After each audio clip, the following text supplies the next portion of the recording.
Hey friends, it's Jake. Welcome to episode 3. Today we got to speak to the incredible Alex Woodward, who got picked up in the AFL draft in 2011 by Hawthorn, where he had the world at his feet. And safe to say, Alex has become one of the most resilient and determined people I think you'll ever come across for what he endured throughout his AFL career. Alex was forced into retirement at the age of 27 due to 5 ACL injuries. And it's a pretty amazing story around how he still looks at life with a glass half full and how he's still moving forward in a positive mindset. Hope you enjoy.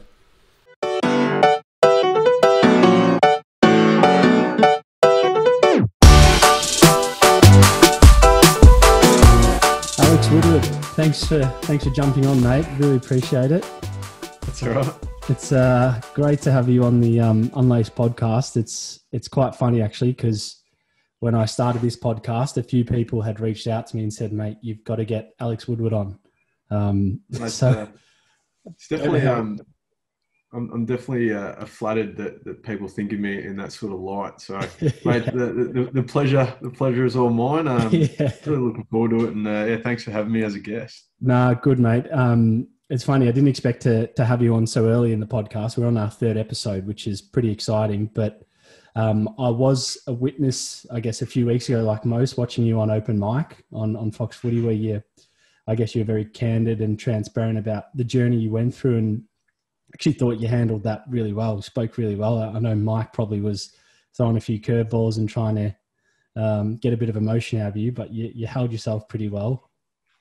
Yeah, I think the best way to handle those sort of scenarios, especially question and answer type situations, it's fairly unscripted. So anything that sort of comes to mind, the more natural that it comes across. So yeah, a couple of curveballs, but I was more than ready for it, I suppose. And Yeah. I'm very much an open book with my journey. So look, that opportunity on open mic, and it was quite a resounding sort of response with so many people watching and all the nice words and messages. I was really overwhelmed by that, and really appreciative as well. But I was really glad that a lot of people got something out of it. So Yeah, similar to this, mate. Like, it was just a chat, and you had a few questions for me. But like I said earlier, I'm pretty open with everything. no, that's. I thought you spoke really well, mate. So, I think to give a bit of context as to why I guess we pumped you up as an ideal guest for the show, and people that have tuned into the first episodes are well aware that the Unlaced podcast is really more about broadening perspective on the athletes who are in and out of the game, and not just focusing generally just on the sporting performance, but the rigors that come with being a professional athlete, and also life after it, and some of the opportunities and challenges that come with it. And I guess your story, your sporting journey is extremely unique, and I'll probably cut straight to the chase of going into a little bit around it to give some context to the viewers who may be unaware of Alex Woodward and the story at hand. But you had a pretty impressive footy journey as a junior player, and you got picked up in the 2011 draft at pick 53 to Hawthorn. And I've been reading a couple of your blogs, and I noticed that actually when it got to pick 50, you mentioned you had enough of watching it, and you went back to your bedroom, and your dad came in with a beer saying, "Mate, don't get down too early. You've just been drafted." So, that's spot on, mate. That moment was hilarious for me, because I suppose I was never touted as a fairly high draft pick. I wasn't invited to any of the academies or anything like that. I always had to sort of work hard for my spots in the teams that I did make. Not that any of the other players didn't as well. But it was, I suppose on the night, I didn't really have an idea where I would go in the draft or if I would get drafted at all. So I sort of gave myself mentally, all right, pick 50 is the limit. If not, I don't reckon it's yeah. Well, you got there 3 picks later. But what people, just to give some awareness of, is that obviously at that point, you've had your dream come true, and you've gone to one of the greatest football teams in the modern era. And 10 years later, at the age of 27, you've retired from footy due to experiencing 5 ACL injuries, which is, unheard of in some regards, and probably to the average athlete and human, it would probably, fair to say, it would break them in their own right. But I think having spoken to you and knowing people around you, it's fair to say it's probably made you a pretty strong person. And I just wanted to set that context for some people who maybe aren't aware of the journey of Alex. But Really keen to go back to, I guess, the start of when you got drafted to Hawthorn, and what that feeling was like getting drafted into what was a pretty awesome team at the time, and obviously having your AFL dream come true. Yeah. So obviously we touched on that night, which was, fantastic in a way that it was almost like a bit of a roller coaster that night, in a sense, from disappointment to elation fairly quickly. So I suppose I'm the definition of almost a local draft pick, really. I went to school at Mazenod. Waverley Park was where the Hawks played. So it was all, and I lived in Noble Park. So it was all within a 5K radius of each other, really. So, yeah, I suppose when you get drafted, the first thing you sort of want to do is make a fairly good impression early. Want to make sure that you listen, be willing to take in information and ask a lot of questions as well. That's how I approached my first pre-season when I was there. Worked really hard. I obviously had a lot of deficiencies and areas that I needed to improve on in order to get considered for a game. But I identified that, look, again, pick 53. Once you're in the system, it doesn't matter what number you are. Everyone's sort of on a level playing field. So I knew that my strengths were, I had a fairly good work ethic. I thought I had a pretty good mindset walking into the football club. But yeah, so I was lucky enough that first season to be considered for what was back then a NAB Cup game. So that's the pre-season, right? Yeah. So I was considered for the first couple of games, which is fairly huge for Hawthorn back then because they weren't really in a position of blooding young players. As you touched on, they were sort of in an stacked. Era themselves. Yeah, they were stacked from the midfield to the back line to the forward line. So good luck trying to break into that team, especially when they were healthy. Yeah. But look, that was amazing feeling, even though those games didn't necessarily count career-wise. To me, they still meant quite a bit, and there were opportunities to really prove myself on a platform leading into the AFL season. So, look, unfortunately, 5 minutes into one of those games, I did my first ACL in a tackle. What many people don't realise is that I actually tore ligaments in the same tore ligaments in my left ankle, in the same tackle. So, yes, I did my right ACL, but at the same time, did ligaments in my left ankle. So it was sort of offsetting the pain in my right knee. I was more feeling the left ankle. So when I came off, after playing a couple more minutes, not being quite right, I told the physios that, look, my left ankle's cooked. I need to get it strapped up again. Something's going on. I can't. So you didn't mention your knee, really? I mentioned it right at the end. It was like, by the way, my knee feels a bit funny as well. So they almost ignored the ankle and then just went straight to the knee. I suppose in terms of body parts, I suppose the knee is a lot more important when you say or mention something that's injured. So they did a couple of tests and shook their head and said, look, your day's done.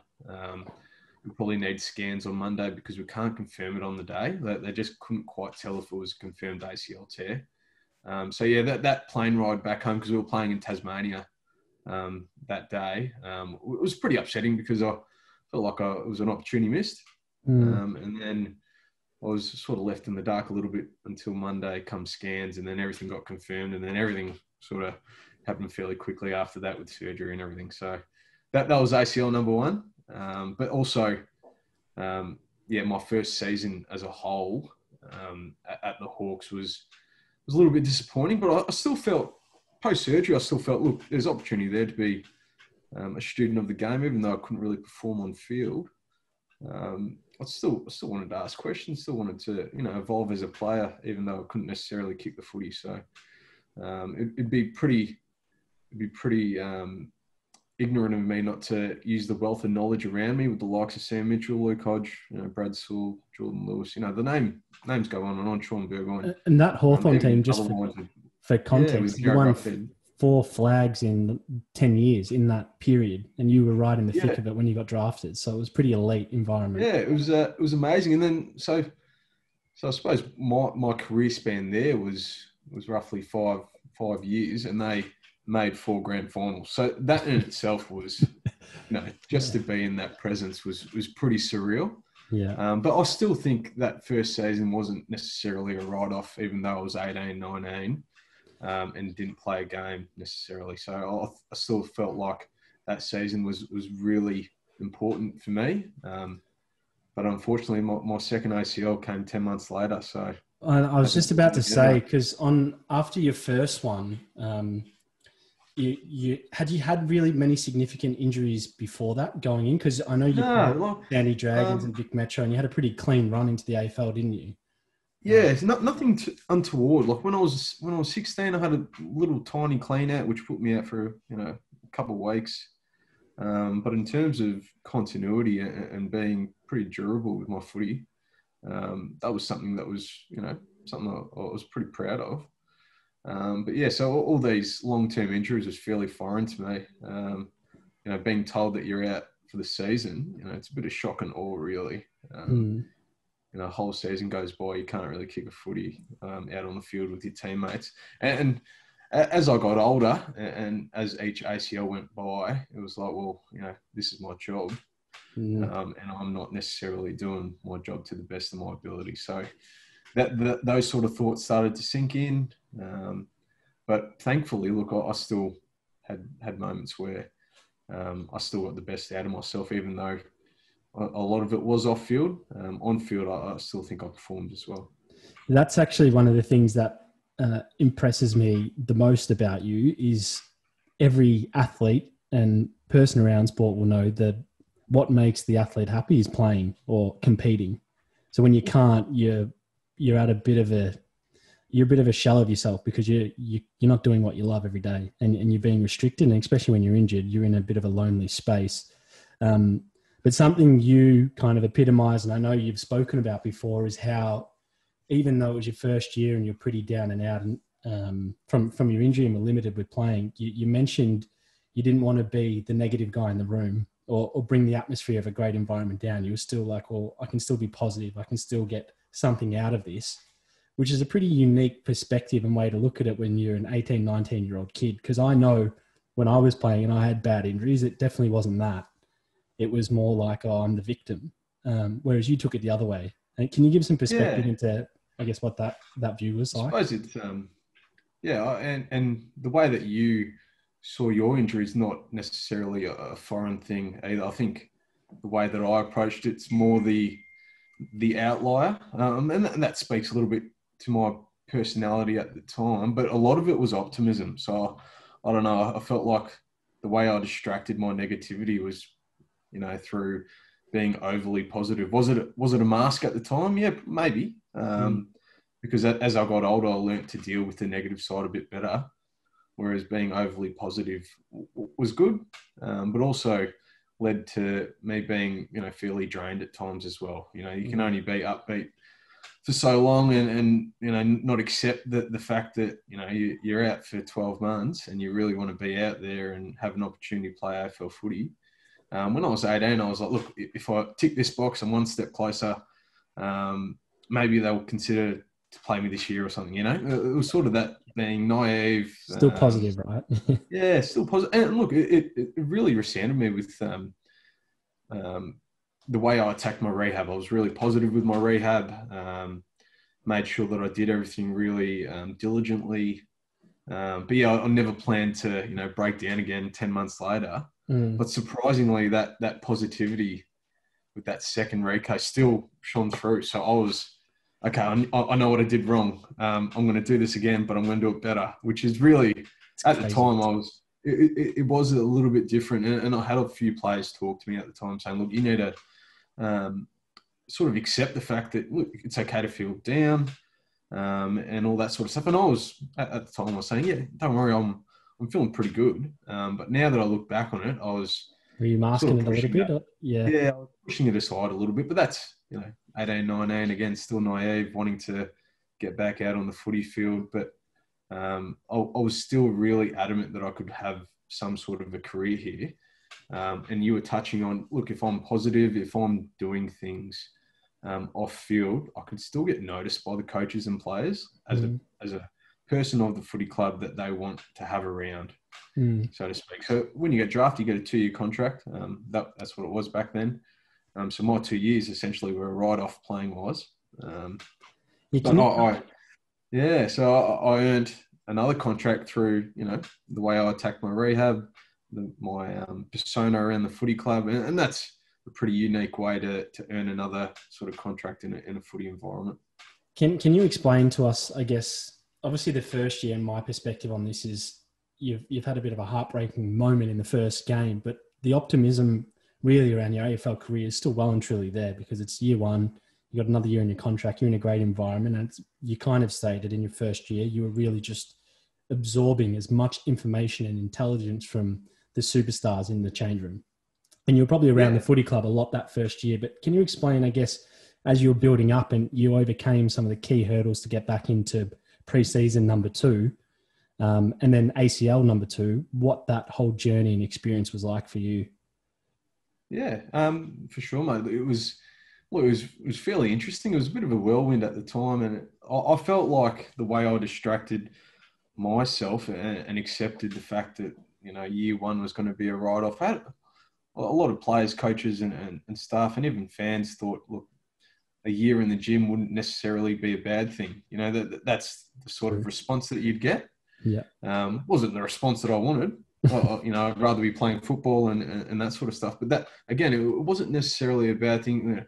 You see mature age players get drafted now at 25 and have, substantial careers. So I wasn't necessarily too stressed at that age about my longevity in the AFL system or my career as a whole. It was more the fact that, that's a bit disappointing. I won't be able to play this year, which is, again, pretty, I suppose, broad in a way that I accepted it.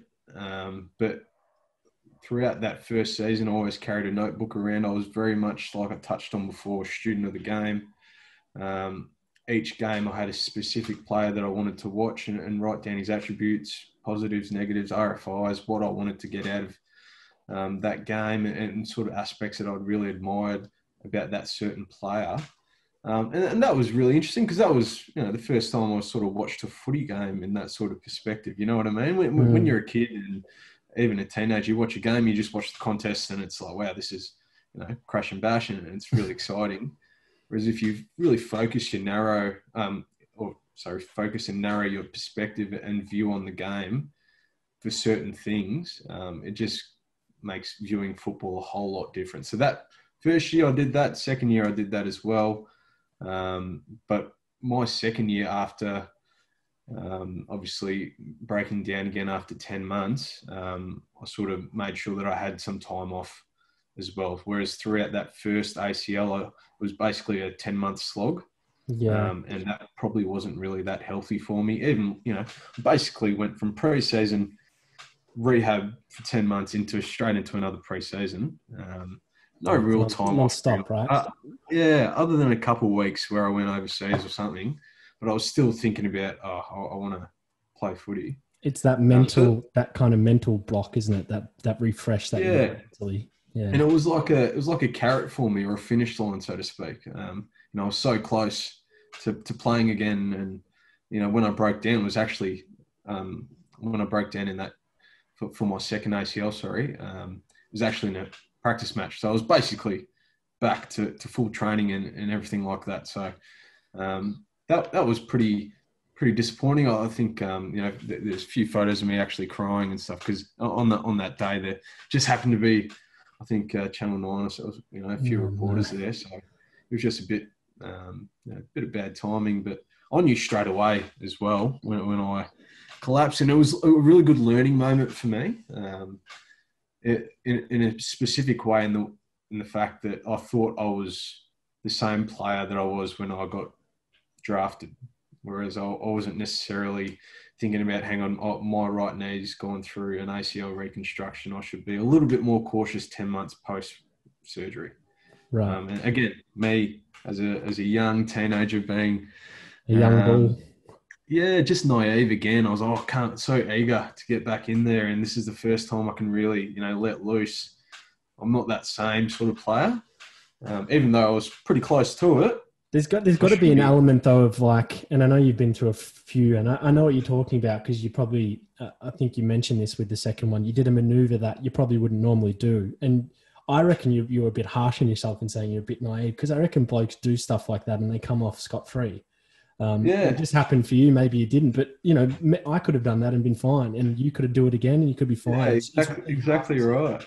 And I've as time went on, I've learnt that some long term injuries and in this certain case ACLs, wrong player, wrong time, wrong scenario. You know what I mean? It's just a bit of bad luck, and I know it's not the answer to everything, but if I overthought it and really blame myself too much, I'll probably be in a pretty bad headspace and probably be a different person to what I am now. So even though I was 19, I was pretty accepting of the fact that, look, that was that scenario, push that aside and we go again.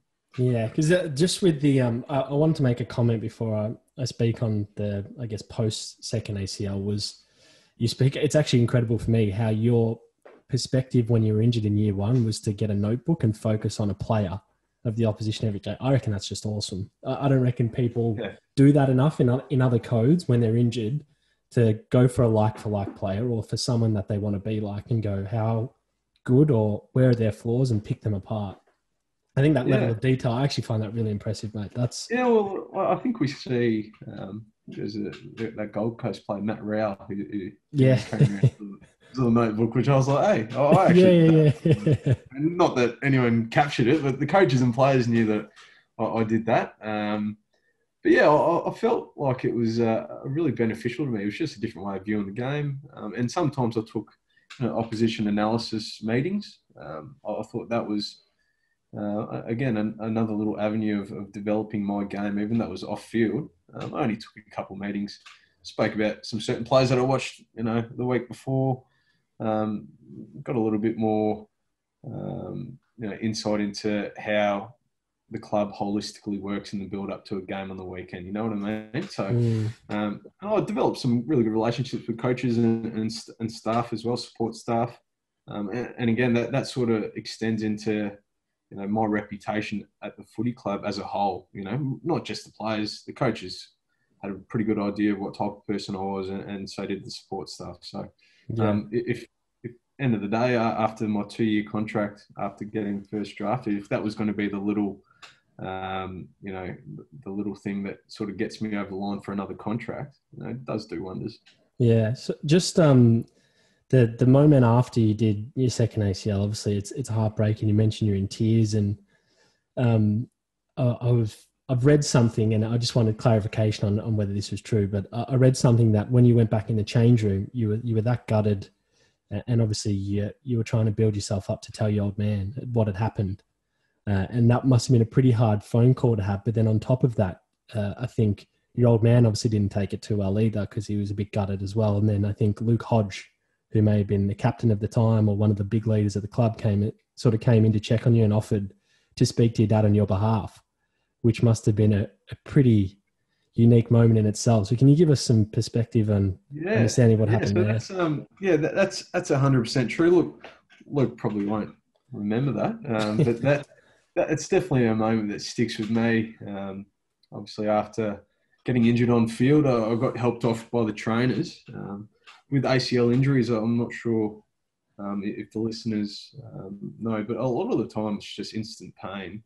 And then after, a good 30 to 60 seconds, you can sort of hobble off, but your knee slowly starts to, swell up and get restricted. So I was helped off the field by some trainers, went straight to the doctor's room, put some ice on my knee. Look, it was fairly certain that it was another ACL tear, the way it felt, the mechanism, and even the test that they did straight away. So I was putting ice on my knee and grabbed my phone, and look, I went to call Dad straight away because he was a bit worried on the actual day, knowing that there was a scratch match on. He just told me to take it a little bit easy. So as soon as I called him, he sort of knew something was a bit different. 10:30 phone call on a training day, and I couldn't really get the words together. So I was sort of crying already on the phone, and then Dad was like, "Oh no, what's happened?"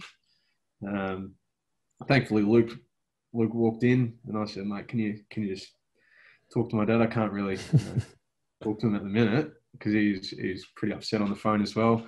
So Hodgie had a chat to my dad, and then next thing I knew, Dad was down at the club, and I was in the coach's room, or I think the welfare manager's room, just having a chat, and then everyone sort of got around me with my teammates and my family and stuff. So that phone call by Hodgie actually meant a lot to me. So that was a good, nice little moment. And that's incredible.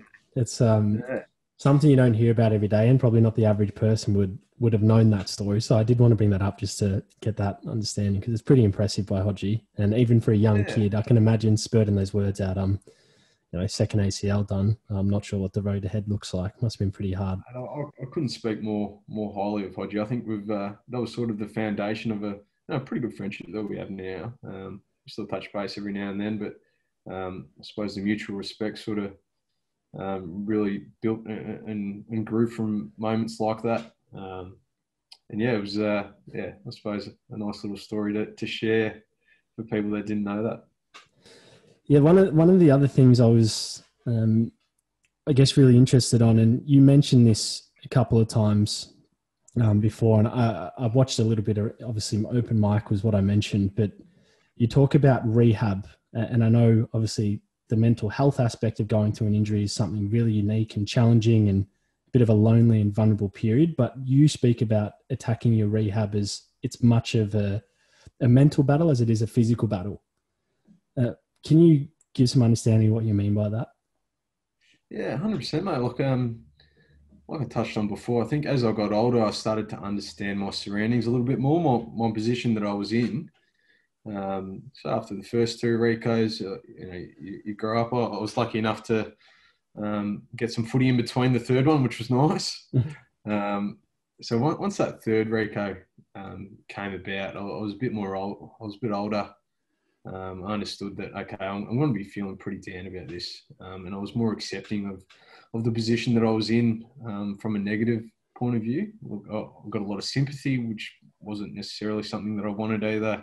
A lot of people saying sorry, whether they like it or not. There's not too many people that go through multiple ACLs. So there's a minute sort of community that can understand exactly how it feels. And I was just making sure that, third time round, fourth time round, fifth time round, rehab-wise, that I was understanding that it was going to be a roller coaster, more so with the mental side of things and the emotions.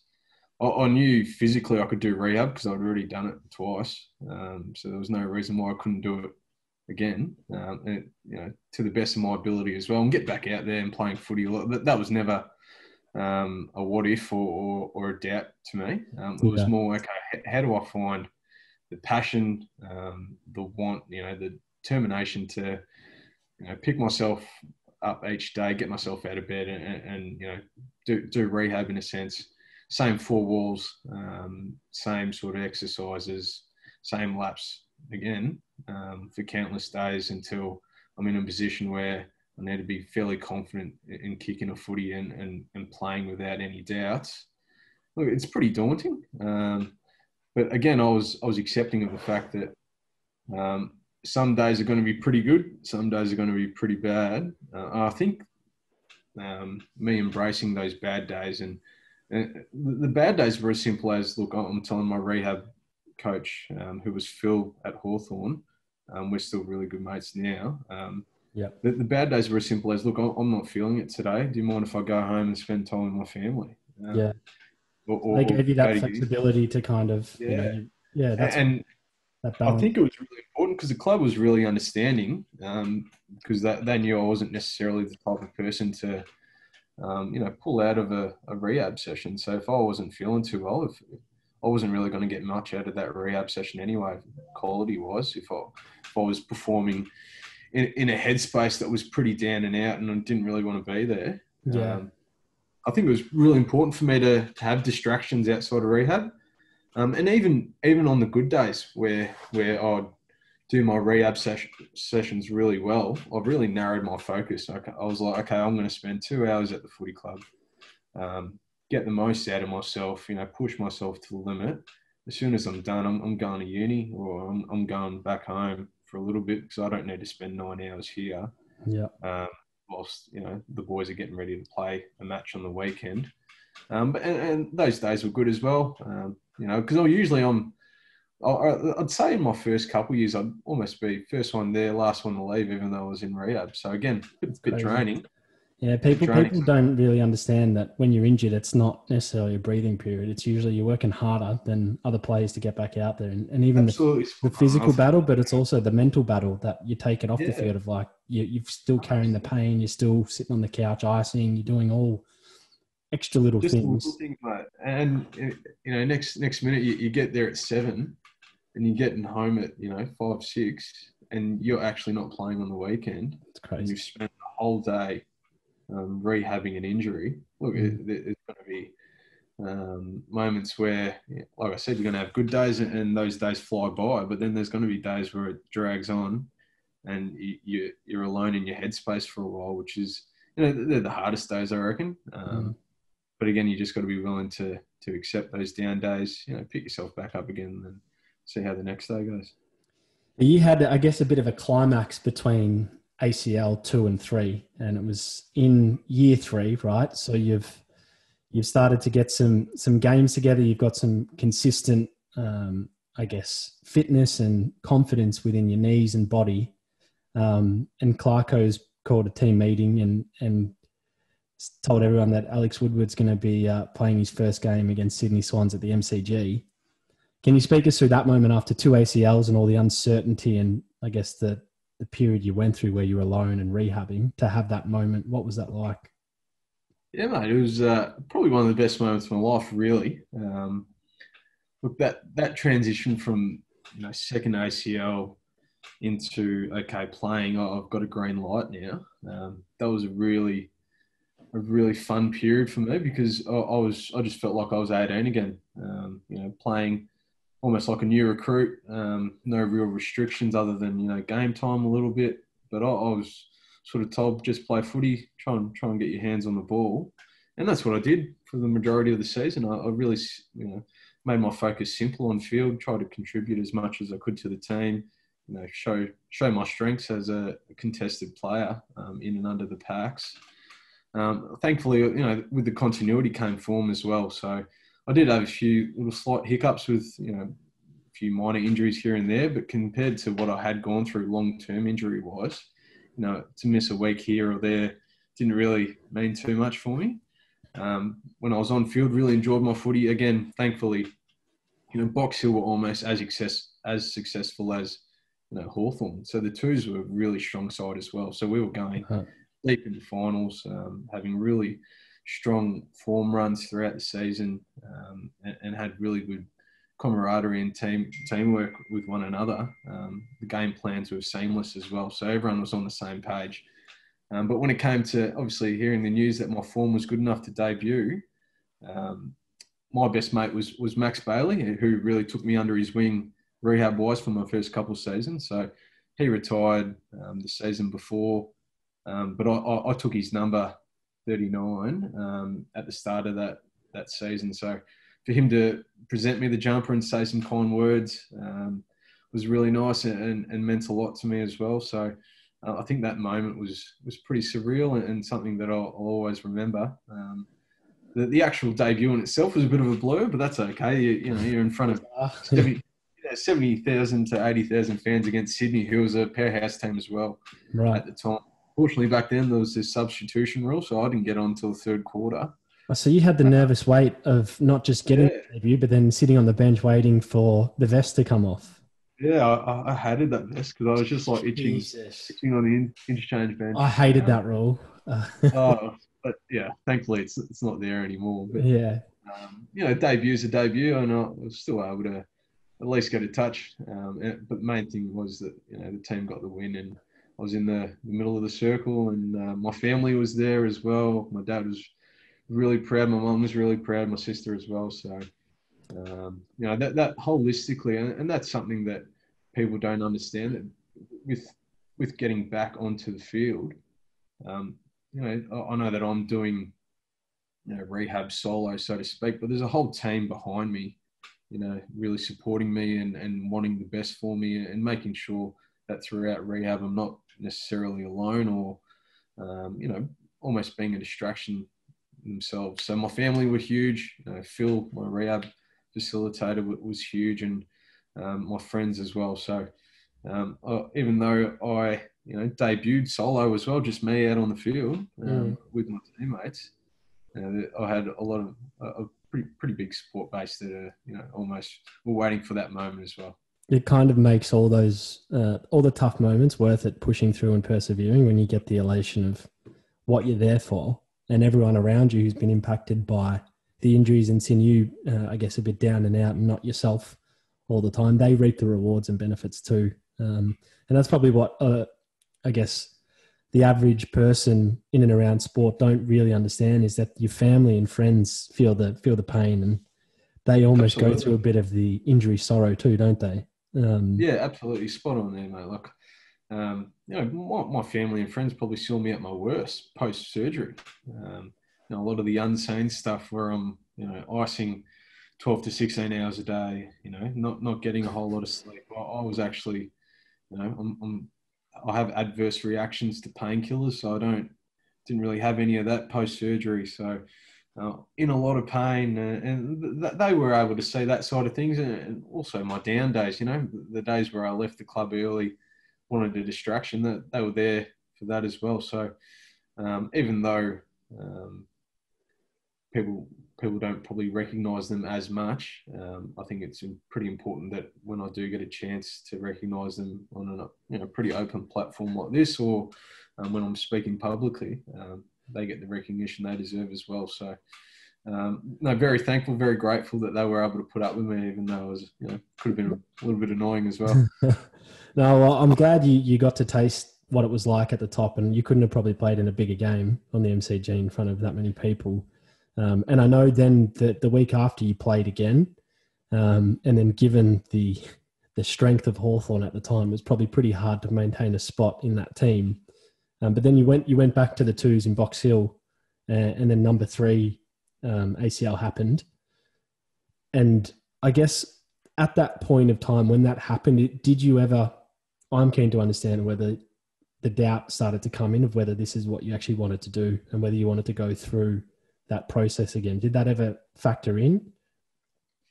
So obviously that debut season, I was able to finish that season, which was quite nice. So it was probably the first time in a long time I felt like I was back. Didn't really have any worries, which was fantastic.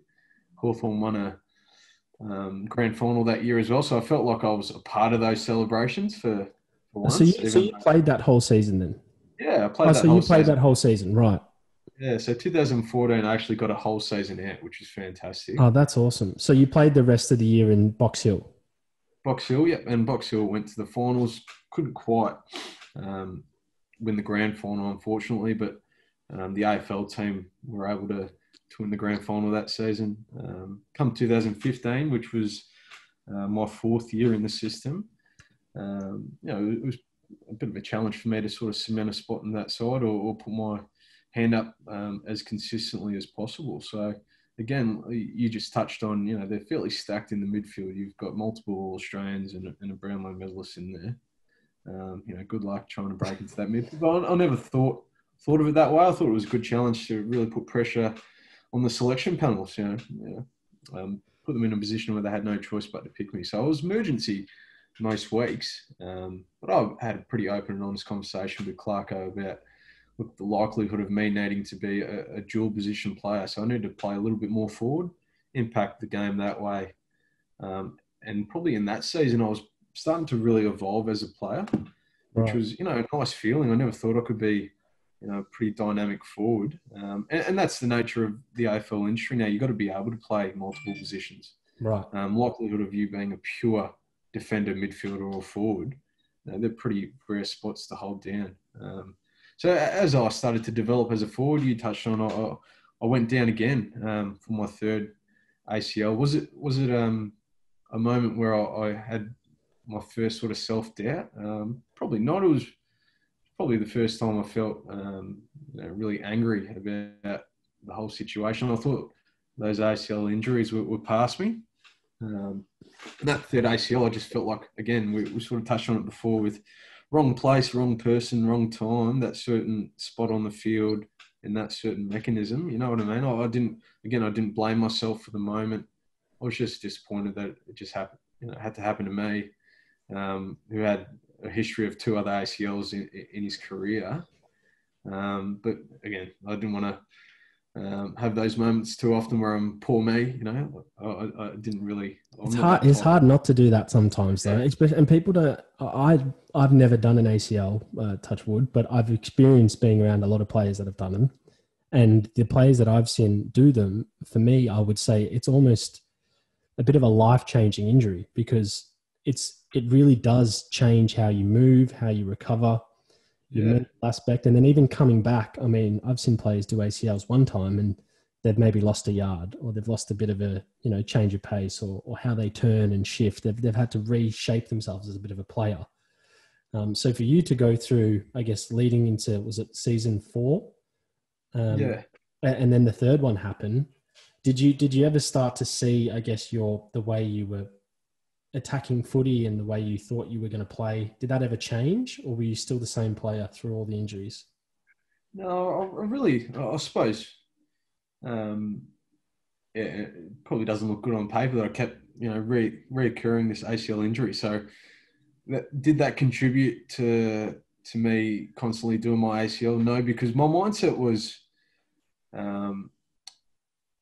very specific in rehab. I wanted to come back in a way that I never left, and that's sort of how I approached my rehab and how I attacked my game style right from the first game back. So I knew a standard that I wanted to play at. Look, I'm not the quickest player. I know my strengths, but also know the weaknesses that I want to get better at. Not for a second, and that's, again, my personality. Not for a second did I think, okay, I've got to evolve as a player and not be able to do this. I did create new habits. So, for example, even though I'm not a tall player, I'd probably be less inclined to try and, jump into a pack to try and take a mark.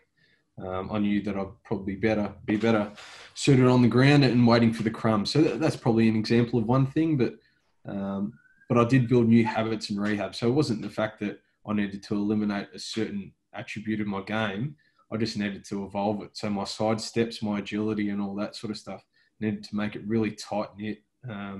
Again, make it a good habit thing rather than having long levers. Yeah. I think that these are terms that we use in sporting aspects, but I knew that if I had wider stances when trying to change direction, I was pretty vulnerable, and my ACL would have been under a fair bit of stress. So, look, I took those sort of habits and made sure that I did them, 10, 20 times before getting back out there on the field. But yeah, I never had self-doubt. I think that's something I prided myself on as well. Yeah. I made sure that, when I did return, I was impactful and going to contribute to the team. What were you like off the field when you had those injuries? How did you, in short, keep sane without sort of losing your mind? What were you keeping yourself busy? How were you as a person? Were you down and out, or were you always upbeat? I think that's a really good question, because I'd like to say I've almost got a split personality, really. So on field, I'm really competitive, so a little bit of white line fever as well. I get a little bit angry. Off field, I'm quite mellow and keep to myself a bit. And usually they're the scary ones, the ones that are quiet off the field. Yeah. You steer very clear of them. Yeah. Well, when it came to on field, that footy was mine. So when I saw the ball, I made sure that no one else was going to sort of try and beat me to it. And that was a pretty good mindset to have as a contested on baller. But off field, I think what I really had the benefit of was a lot of time to create really good networks. And I made sure that I made some good relationships with some pretty important people at the footy club, and some members and some board members as well. The people that behind the scenes had a lot of impact on the footy club. I think that was really important to me. Again, sort of built my reputation as a person at the footy club as well. But networking was one thing that I really enjoyed doing, having a coffee with someone. And then, that opened doors into, potential business and employment opportunities. Were you already planning, not planning, but I guess were you already looking outside of football at that point, or were you always just, I need to get back and play footy? I think as I got older, so as I exited the teenage years, yeah, I got my head around having a contingency plan. So I became really aware of the fact that, AFL's not going to last forever. It's pretty rare for players to have 10 plus year careers. So I delved into uni, but understood that, look, I can be really committed to my football, but off field I can, commit another passion elsewhere as well. So uni was big, networking as I touched on, but also made sure that I had a lot of family and friends time as well. So did that keep me sane off field? Yeah, it did, because I didn't really think about footy, which was probably a main aspect. My first couple of years, I was probably too much involved in that headspace of thinking about footy too much. As I got older, more mature, I found a really good balance. Yeah. So you did some study as well, didn't you? You always kind of were quite active in that, even from sounded like the early years of your footy career. Yeah, it wasn't necessarily something I enjoyed. But Does anyone? Yeah, I know. After year 12, I swear, I was like, thank God. And then next minute I'm in uni, so I'm back at school. I felt like it was a really good distraction. And I think I did have passions other than footy. So real estate was one. So I studied business management and real estate at uni, thinking that maybe I could be a real estate agent one day. Obviously, as we know now, I'm a mortgage broker. Didn't quite, once my career ended, I didn't think I quite had the personality to be a real estate agent. So I sort of use that study in a way that how can I still have a passion in that real estate market. So now I basically just work on behalf of the buyer, organise their home loan, and still be involved in the process. That's crazy, mate. So just to get to where you are now, from the Hawthorn experience, where you obviously went through your third ACL, and I'll be honest, I don't know many people that would have kept going. I know there's been a couple in your position that have, but I think the average person may have thrown it in then and there. But you decided no, you wanted to keep tracking on, and you still thought you had more to offer and more to give to the game. So from that point, you ended up heading into the Collingwood VFL. Is that correct? Yeah. So that third ACL, probably the difference with that one was I really didn't put a time limit on it. So I think that third ACL was 15 months, which is quite long. Right. But I really wanted to take my time. I had a lot more time off, so I went on a couple of holidays, which was really important, freshen me up. So I made sure that rehab third time around were in certain blocks and was mapped out in a certain way. Ticking or getting past a certain checkpoint would mean I'm going on a holiday, and then when I get back, I can attack my next phase of rehab. Then after that block, I can go away again for a couple of weeks and not have to be at the footy club. And then I knew that my final block of rehab was building up into playing games. So I was really mentally excited about the fact that I'm actually not that far away now. I think, which was really important. Was that something Hawthorn implemented, or was that kind of you brought that up through experience? You're like, it helps my rehab process if I get away for a couple of weeks? Yeah, I think it really helped with my second rehab, even though I only went away for a little bit with my second ACL. My third one, I was like, no, I need a couple of them, and I need them for 1 or 2 weeks, which was pretty important. Once I went away, I completely took footy out of the equation. Was just a normal person. Went to a different country. It was just a nice sort of environment to be in. That when I came back, I was fairly refreshed. So, getting back into footy post third Rico was interesting, because first came back, I tore the plantar fascia in my right foot. So, okay, that's the bottom. That's the bottom of your foot, right? Yeah. So that's pretty significant. It's a weird spot to have a muscle. Yeah. So the theory is if you half tear it, it's worse. because you obviously you got the pain and all that. That's going to stay around, and you'll probably need injections and that sort of stuff to get up each week. So thankfully, with that plantar fascia, it tore straight through. So I didn't need surgery or anything. It was just 1 or 2 weeks on the sideline. But that was my first game back post third Rico, which was Was there some hearts in mouth when that happened? Yeah, even me, because I was like, oh no, that felt like a serious injury in my foot when it happened. I felt something pop. And it's just all sorts. You must have thought you were cursed at that point. Oh yeah, I was like, oh god, he's another one. But that's all right. Once I heard 1 or 2 weeks, I knew that after that I could again come back into the team, Box Hill, of course, and make an impact. And that's what I did. I was fairly close to actually playing in the ones, I think, at one stage. But unfortunately, towards the latter end of that season, I just had a few little niggles, and they thought it was best just to not put that knee at risk. So come the end of that 5th season, I think there was an understanding, and this is probably the best way to explain it. Look, AFL's a business industry. I'm taking a spot on the list, and a year and a half of footy for a 5-year return, it isn't the best. I was on the list for 5 years. I gave them 1.5 years of playing, even though I was a good fella around the club and all that sort of stuff. That's what they remember, don't they? They remember how you probably carried yourself off it. That's where your legacy stands. Right.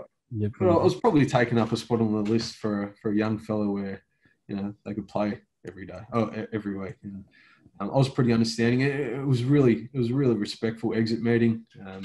Clarko and welfare manager Jason Burt, we all left on hugs and stuff, and it was just really nice. And Clarko, I remember Clarko saying, just the way I went about rehab, I think if I went about it that way, just in general life, I'd create my own luck, and I've sort of held that mantra moving forward. So. As you touched on, after that, I went to Collingwood VFL for a new start. Yeah, so then the exit talk happened with Hawthorn, and this actually is interesting how Clarko said that, because I couldn't echo that sentiment more. By the sound of how you attacked rehab and the person you maintained to be and probably developed to be, I think it's really tough. I think it's really tough to carry yourself that way when you've got a long injury every day. Like, to be consistent with that, there's no real trophy for that. There's no real award. There's just, the tap on the back here and there from the physio or the rehab people and maybe the senior leaders or the coach every now and then to keep you going. But people don't understand that's a real character building experience. And the fact that at that point you'd gone through your third and you'd had an exit meeting, and in your mindset you were still hungry to play footy and still get more out of yourself, I think's just awesome in general. So can you give us some perspective of how you went through from the exit meeting into Collingwood and why you thought you still had more to give following, I guess, 4 or 5 years of not playing? Yeah, you're definitely spot on with, funnily enough, my time at Hawthorn was, fairly injury riddled. But if I had my time again, those are significant moments where, shaped me into the person that I am today. So wouldn't necessarily say I'd change anything, really. I'm pretty proud of the person that I am. Look, I'm not perfect. I still make mistakes. And I think they're pretty important lessons learnt. But yeah, I'm pretty happy and proud of my overall career at Hawthorn. But yeah, going into the Collingwood VFL, you touched on me still being hungry. Yeah, I still felt like I had a place in the AFL system. So reached out to a few footy clubs in the off-season, seeing if there was any interest. Well, there was a little bit of interest, which was nice, because reality was when I did play, it was good quality, Right. even in the twos, and they understood that Hawthorn was still a fairly stacked team and hard to break into. So was that what kept you going, I guess, because you had a really good kind of season at Box Hill as well, that sort of year you kept playing? Resounding sort of the feedback I got from a couple of clubs saying, look, if you can get through a season, we'd sort of consider you. We just need to see some continuity and be able to trust your body. And I was completely understanding of that, because I was on the front foot with approaching the footy clubs, giving them the phone call, sending them letters, you know, a bit of an unorthodox way to put my name up, but it showed that I was pretty keen to continue an AFL career. Just wasn't meant to be through the drafts, and that's okay. Like I said, I got some feedback on, you know, potentially extending my career if I was able to, you know, perform with some continuity. And I felt like Collingwood was a really good home for me. I had some friends there, had some pretty good relationships there as well. And I decided that was pretty seamless. So my transition from footy into work as well, decided to take up a mortgage broking job at a firm in the city. So that was the logistics of it made a lot of sense to me. You know, obviously Collingwood train at the Holden Centre. You know, after work, just go to training and then go home after that. At the time, I was living in Hawthorn, so all within sort of a similar precinct. Right. So you became, that's a kind of a semi-pro in that sense. I mean, you're working, you've got the working full time into the footy after hours. Yeah, and that was a really different side of it. So that's probably something I didn't appreciate before with the, you know, the VFL players at Box Hill when I was playing with them on the weekend. You know, right. they slog out, you know, 6 to 4 o'clock trading hours or whatever working hours they do, whether they're working in an office or working in trade.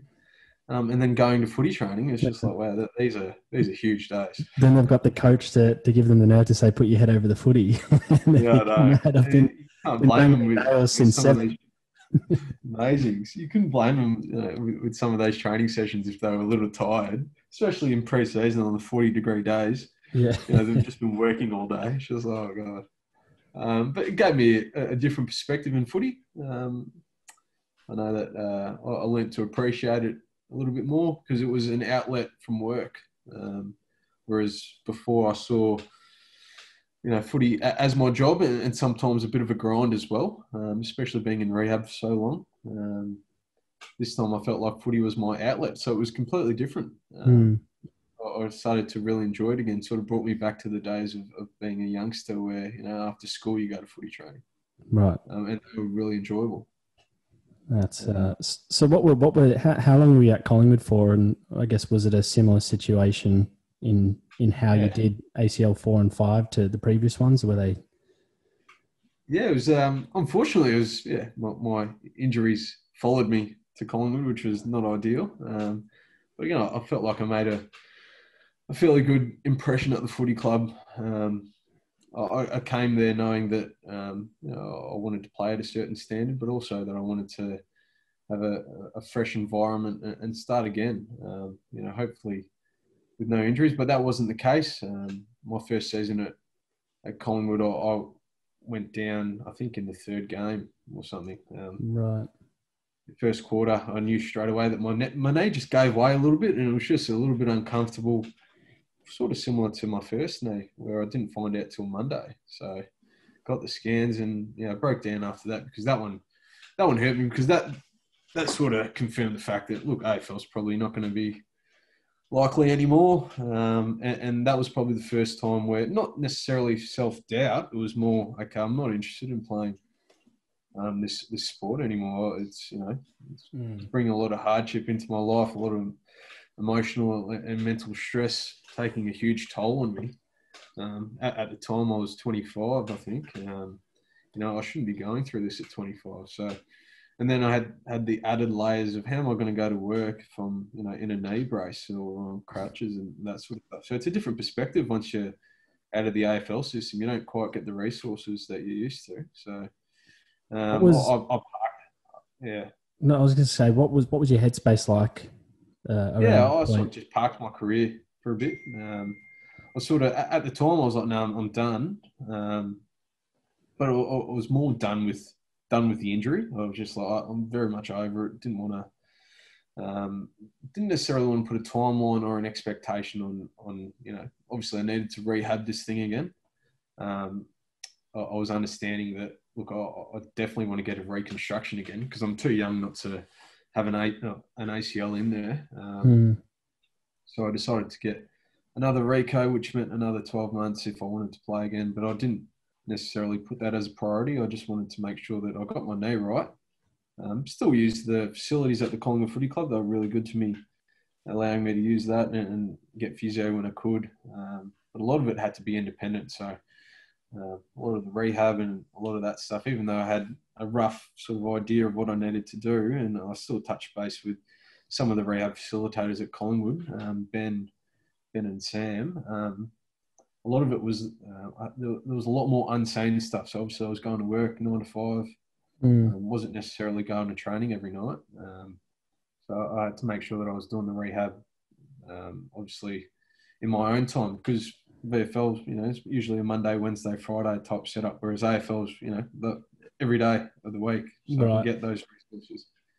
Completely different landscape, but I sort of found a way to get through the initial part. The initial 6 months were pretty tough, more so mentally, because I didn't really feel like I was satisfied with ending my career in that sort of way. But I was really happy that I transitioned into a job that wasn't going to leave me necessarily completely financially stressed, if you know what I mean. I still had another avenue to make some bread and put some food on the table. It just came to be that after a few months, Collingwood AFL team, after the season, tapped me on the shoulder and asked me if I wanted to be their runner. So I felt like that was probably, That's a unique kind of outcome, considering, I mean, you've had a weird journey in the sense of a lot of heartbreak and wanting to play games, and then you're probably the one way you thought you'd end up on the field the most. And that's exactly how I saw it. Part of it was, all this running would be really good for my rehab, so that's good. Get some conditioning in the legs. The other part of it was, once upon a time, I felt like being on an AFL ground was so foreign or so far away. Sorry. Next minute, I'm running out there every weekend amongst 44 other players that are on AFL lists. So I'm out there. Wasn't necessarily how I dreamt of it, but I was definitely out there, and it was such a unique experience, something that I really loved and something that I really embraced. And subconsciously, just being out there built my passion again to wanting to return to play football.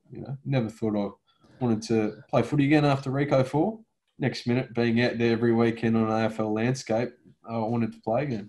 I was going to say, is that what refreshed you and reinvigorated you? Because I mean, I know people who have packed it in after ACL 1 or 2, and for you to come back after 4 and go, well, still, that's not going to faze me, I'm going to go back again. I was keen to understand what the hell made you kind of want to do that, and was it running for Collingwood through that sort of period gave you that lifeline? 100%. So just touching base back on the initial rehab for the 4th Rico. So that first 6 months, pretty good insight was I again planned a trip away. This time, obviously, outside the AFL system, this was just going to be a holiday for me. But I had a certain thing on my bucket list that I wanted to tick off, and that was snowboarding. So I booked a trip to Canada, and I had mates that were living over there, working over there at the time.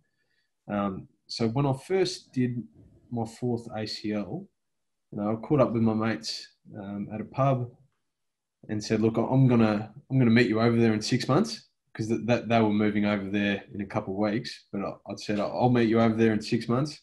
I want you guys to teach me how to snowboard. It's on my bucket list. That's what I want to do." That's amazing. I was being real stubborn about it. But my whole rehab for that 6 months was based around, okay, how can I snowboard? So that was refreshing in a way, wasn't it? So what a unique way to do it.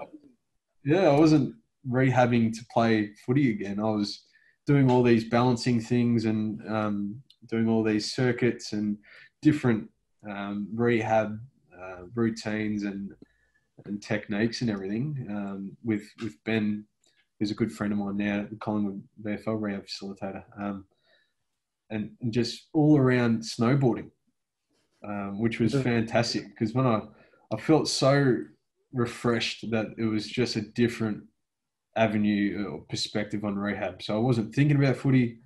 I had this huge carrot of being in Canada for a month, with the idea of snowboarding with my mates. I think that was pretty exciting to me. And then when I got back, we had that running opportunity come up. So that was, again, a different and pretty fresh view on doing rehab and building my passion for footy again. But that was definitely the main aspect of me wanting to play football, was just being out there and, missing the game, so to speak. Yeah. It's like it's reverse engineered the typical ACL rehab by jumping on a snowboard and going through the Alps. I don't know if people recommend that. When I went over there, actually, I learned how to snowboard. It was not an issue. I wasn't even thinking about my knee or anything. That's I was that's at that point in your life, that's the kind of rehab you need. You're not going to go on the gym 5 nights a week. Yeah, I'll do my rehab in the snow in Canada. That's how I'm going to get through this. Yeah, and I think in a way it really helped my mental as well. Like, I just felt like if I didn't go to Canada or had that carrot, and I was really thankful for my friends Justin and Elkie being over there and willing to have me for and teach me how to snowboard and everything. But yeah, if I didn't have that carrot, like, I would have done 6 months of slogging out a 9 to 5 and then trying to find another way to do rehab. So I probably would have been in a really poor headspace for a while. So look, it was pretty unorthodox, pretty different, and I didn't really plan on it. It was pretty spontaneous as well, but something that I think I reflect on now and really thankful for that I did.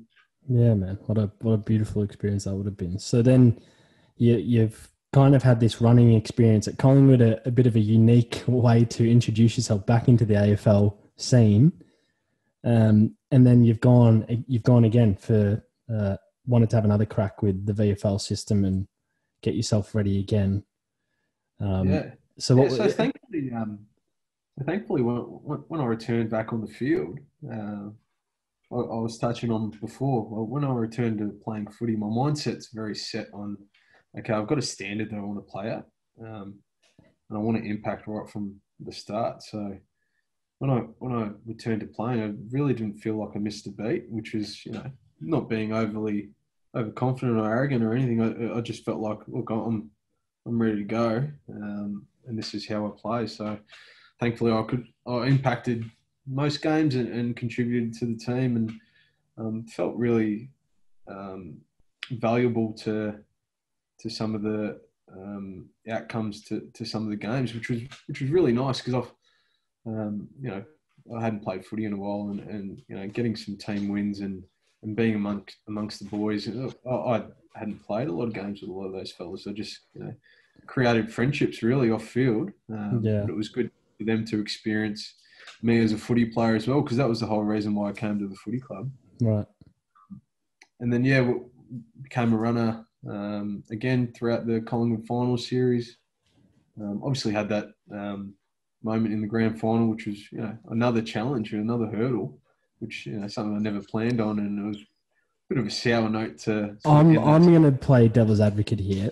It's absolute bullshit that anyone even puts a spotlight on you in that situation. How is the bloke going to get near the footy? I saw, and for context, I'll speak about this, because there's a moment in the grand final between Collingwood and West Coast, a pretty critical point in the game, where I think a Collingwood player in the back 50 was, I wouldn't say shanked it, but he wasn't going to kick it there, is my opinion. It seemed like he was looking elsewhere, and it's come off the side of his boot, and then you've kind of not made contact, but you've been in the line of one of the Collingwood players who was running where the ball was going to be marked or intercepted by a West Coast player. It's just a surreal series of events, really. So as a runner, I've got a job to do out there and deliver messages. Me personally, at the time, I really didn't think I was in any position to receive the football, you know what I mean? Or be in a position where the football was going to come my way. Next minute, I see this football, literally, I look up and I see this football coming at me, which was, a nightmare, really. Jesus, so thinking, what's this? Yeah, as runners, we're sort of told just to run in a direction if you're ever in the way of things. So that's what I did. I just sort of picked a direction. Unfortunately, I crossed paths with Jaden Stevenson, and I don't really think it would have impacted the mark. But look, it's one of the great unknowns. But Yeah, the fallout after the game was something that I'd never experienced before. So look, a lot of blame on myself, and that was, me just being me. In the moment, right? Just, Yeah, exactly being right. I critical. think Yeah. that's a pretty normal reaction. I was really thankful for Bucks and the Collingwood Footy Club for obviously putting their arms around me and giving me a lot of support, along with a lot of their supporters as well. But yeah, the tirade and I'm really glad that there's a notion now, especially this season, and last season as well, to call out that behaviour where online bullying and that sort of stuff. Did that follow after that? Was there a period of that kind of abuse? It was just really it was a lot to deal with the the death threats and suggestions of suicide and all that sort of stuff. So it's, again, nothing that I'd dealt with before, and probably something that was pretty foreign at the time as well. So like I said, there's a really good notion now to call that behaviour out and try and stamp that out of the game. At the time, I felt a little bit alone with having to deal with that, which was really tough. So that was probably the hardest part, probably mentally throughout my footy career. I'd never dealt with so much negativity and just my own thoughts as well were pretty sour. I was in a really bad headspace for a long time after that. But I found a way, which was good, and being a lot more open about the situation now as well. Open mic was a really good opportunity for people to get an insight into what that was like for me. Yeah, because did you seek help around that period? Were you talking to people? Did you get off? Yeah, I was pretty kept a close knit group of friends, I suppose, but mainly my family. But for a couple of weeks, I was closed up inside, mate. I didn't really want to see anyone.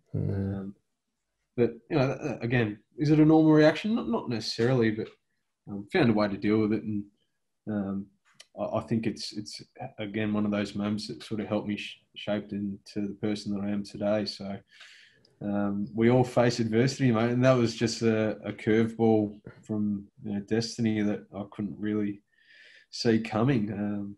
But I think everything happens for a reason. So I learned to deal with it, accept the moment for what it was. I never pushed it aside or ignored it. I just learnt to accept it for what it was. I think as people in everyday life, we either learn to survive or surrender, and that's like a little saying that I live by as well. And I just learnt to survive with that moment, make adjustments, and move forward. That's one thing you've mentioned, and I picked that up on open mic. You said it quite a bit, accepting the moment for what it was, which is, I think, a really hard view to stick by. For me, just to give context with my soccer career, I struggled to accept the situation of not playing, like at the top when I was a young kid and thought I should be. Whereas I think you've got a really calming perspective on really challenging periods that the average person would really struggle with, to have that perspective of, well, it is what it is and life will go on, and kind of look at it as in a glass half full perspective.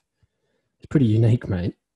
Yeah, it's a little bit of my personality as well. I touched on before, I'm not perfect either. So I have had moments where, I've disappointed other people and let other people down.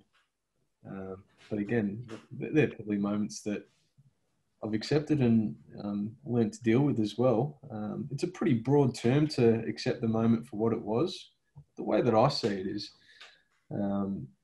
it's just another challenge or chapter of adversity in your life. I think if we were to think of our lives being fairly smooth sailing, then we're being naive, aren't we? So Right. It's just another challenge that's provided to you. If you can learn to deal with it and face it front on, I think you're going to be a better person having gone through it. So that's something that I was really accepting of from an early age as well.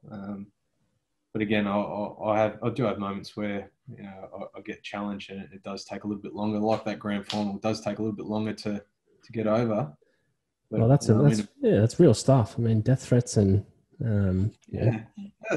provoking suicide. I mean, that's going to challenge anyone. That's not. Yeah, it's just something I wasn't expecting. That's all. And a lot of these adversities and challenges they come from a blind spot. So, Right. If you saw it coming, you'd probably prepare for it. But Yeah. unfortunately, with adversity, injuries, challenges in life, they're pretty unexpected. So, I think it speaks volumes to the character, the way you sort of rebound and respond to it. Mate, definitely. So I want to get into this last rebound, I guess, that you went in, and the experience of, okay, I've gone through this again. This is ACL number 5, and this is it. Can you lead us up to that moment? And it's probably harder for me to talk about than it is for you, because I feel like you've accepted it and you've been through it. But what was that whole experience like again? Yeah, so ACL number 5, that was just a strange, eerie moment, really. So just by chance, it happened to be against Box Hill at Box Hill Oval last round of the VFL season. Pretty unique circumstances. 2 footy clubs that I've played for over my AFL VFL career. Last quarter, again, probably a scenario that had no fault on mine. I didn't really do anything wrong. And it was very much a footy moment where I just got hit in a certain way. Unfortunately, my knee crumbled underneath me. But that was probably the only ACL where I was like, first thought was, I don't want to play ever again. And and that was probably a way of dealing with it as well. It was finally a little bit of a weight off my shoulders. It's just like, okay, this rehab, I actually don't need to think about playing footy ever again. I can actually commit to the next chapter in my life, no holds barred, with no real thought of footy. And it was, footy had been such a huge part of my life since a kid through to a teenager, as an adult, from fun to business as a job. To finally let that go, it was a breath of fresh air in a sense, but obviously it took a little while to get over. But I was really comfortable with the decision of hanging up the boots, so to speak, and moving on with life. And I don't have any regrets about not wanting to play footy anymore. I still feel really satisfied about not wanting to play. I don't even have that desire anymore. I can finally go back into a position where I can be a fan. Go to obviously not now in 2020, but hopefully in the future, go to an oval, have a beer with my mates, and cheer on a footy team. Yeah, start abusing the players, giving. No, but I actually think, I guess just the period of that acceptance, and you kind of get to this point where you maybe got it on ACL 5 in that moment, because you've probably been through quite a bit where you were like, well, the AFL journey's over, the footy dream's slipping away. But it's quite liberating when you can look back on these really difficult moments after accepting them and knowing that actually I might not change that now, because I might not be as well-rounded as I am right now. And I reckon you're in that place, aren't you, where you're just looking back, and you probably wouldn't, I'd take 50, 100 AFL games if I could. But at the same time, would you be the same Alex Woodward you are now? Maybe not. Yeah, exactly right. So, those moments shaped me into the person that I am today. I wouldn't take them back necessarily. That sounds really stupid. Would you take back your 5 ACLs? I don't see them as 5 ACLs. I just see them as 5 moments in my life where I was dealt a bit of adversity. Would I take them back? No. Would I change anything? Not necessarily. I just feel like it's definitely shaped me into the person that I am today, and I look forward to moving on. That 5th ACL, I took the risk of starting a business, so I was already transitioning into a different chapter of my life without really consciously committing to it 100%. Whereas now I can really delve into that and put a lot of effort and time into that, and being the best mortgage broker that I can be, and still take moments and experiences and lessons learnt from my AFL and VFL experiences, try and translate as much as I can, circumstance-wise and experience-wise, and make little links where I can, take the lessons that I learned from those sort of moments and bring it to the forefront as a mortgage broker. I think that's something that I'm working on, and something that I really pride myself on as a mortgage broker, being really empathetic and understanding, having gone through so many challenging times. Yeah, because it's funny. I think the innate qualities that come with a sporting athlete is then your next ventures in business or anything, you still got that competitive edge and that belief. You still kind of want to be the best you can be. And I think that's what people overlook. So I'm excited to see how you go on that journey. And I think one of the things I was wanting to mention for all the listeners and all the budding footy players and sporting people out there, no matter where you are in your career, Alex has a blog up on his website, which I think is at fortitude.com. Yeah, so it's morefortitude.com. Fortitude's a bit of a play on words with the number 4 in it. So there's some blocks in there that you pretty much talk about this, what we've done in this podcast, but you've written kind of a journal on all those experiences. And they're pretty enlightening and pretty powerful. And there's actually this one bit of a passage here that I wanted to read, because it's pretty, I think the way you write was pretty impressive. And you mentioned here, having worked hard towards a lifelong dream, I was quick to realize that it is very rare for things to fall into place exactly how you picture them. My journey so far has been one of repetitive pain and anguish, but ultimately I hope it is one that depicts perseverance and positivity for those that have been or are currently going through situations that are similar to mine. In times of hardship, there can always be some sort of silver lining found. This is my story. It's yeah, mate, it's pretty impressive story, Alex Woodward, and we're really happy that we could have you on, mate. I think it was an awesome conversation that probably was very educational for a lot of people out there to understand your side of what those challenges are, but that it's not doom and gloom when the tough times come. So, mate, we really appreciate you having you on, and something we would love to have back on for sure, and hear how you're going in your new venture. Amazing, mate. Thanks for having me. Absolute pleasure. Really grateful and really appreciative that you wanted me on your podcast, and I really enjoyed it. Thanks, mate. Awesome.